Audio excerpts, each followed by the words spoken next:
to a tutorial video on learning Ren'Py. In this video I'm going to cover menus. I pulled up the question again. The question again is one of two different examples that come with a Ren'Py 7 launcher. We see here an example of a menu. We saw this when we played the question. We had different choices here and they directed us to different parts of the story. Our choices here are to ask her right away and to ask her later. We see these two different choices, as well as text at the bottom. As soon as she catches my eye, I decide. Well, let's pause here in playing the question and go look at the code that runs this. I pulled up the code for the script file as part of this project. We see here the menu keyword is used on line 35. That's what we're looking at. It's a menu. Menus present choices to the player. So we see the text here, line 37, that we saw at the bottom, and it ran just like the other text, like line 33. Lines 39 and 43, however, are different. They're using the colon. This indicates that it's a choice, and upon clicking the choice, something else should happen. So an example of line 39, upon clicking this choice, we go to the code underneath it. The code underneath it is jump right away. Same similar to line 43. The code underneath this is jump later. Let's pause here from the code and go look back at the example of the question. So I'm going to click on to ask her later. So we see I can't get up the nerve to ask her right away. With a gulp, I decide to ask her later. Well, that was a jump to the label later. Label later is on 228. Starts here and runs this way.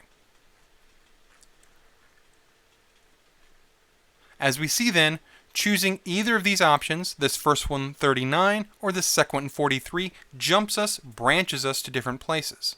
We go to label right away or we go to label later. Well, what if we commented out, that is added a comment here, this code, so it didn't get run? Well, what happens then? Let's go back to the question, go back 2 steps. Now we're going to choose the choice to ask her later. Go back, reload. Now we see forget it. I used a shortcut here. As you're developing code within Ren'Py, if you're ever using the launcher, you can use Shift-R, which I just did to reload the game. Usually, the loader's pretty good about loading the game when it detects changes, but in this case it didn't. I needed to force it. The reason I did this is so we can see this very specific case that's sometimes an error people run into, and I know I've run into this myself. Notice we now see the text forget it. If we click one more time, we see the text hi there, hi was class, spoken by Sylvie. Well, that's very odd. And it's the reason why we usually use the jump keyword with the menu keyword.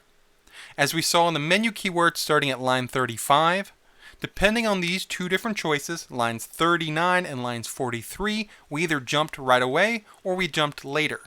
If we don't jump later, code will be run that's underneath it, as I said. So in that case, it was forget it.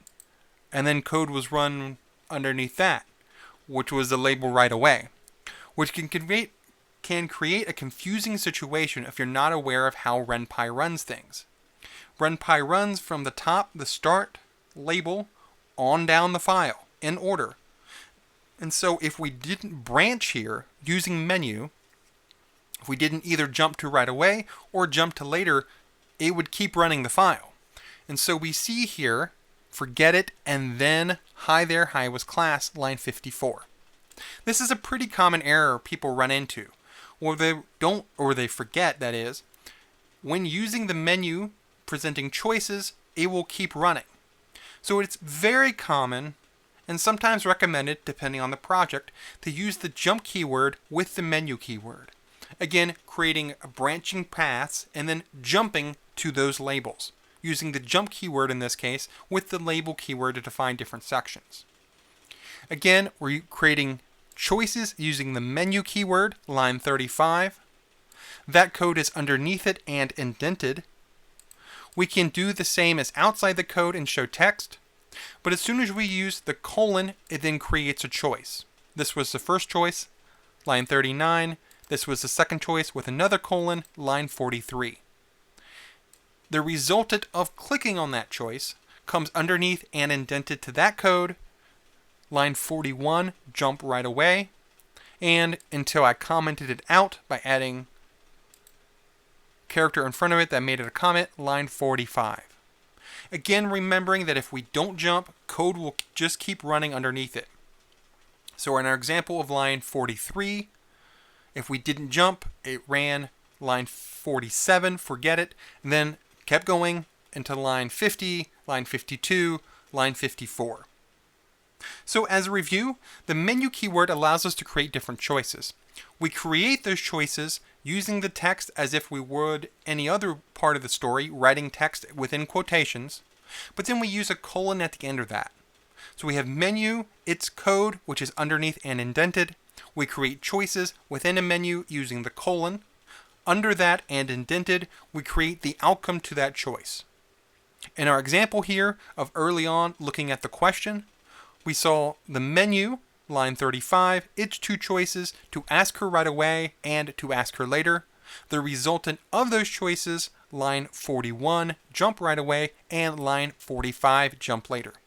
Again, remembering it's often very useful to use the jump keyword with the menu keyword so we can branch our paths to different other sections within our file or other sections within other files to then jump to that label and branch our story. Thanks for watching.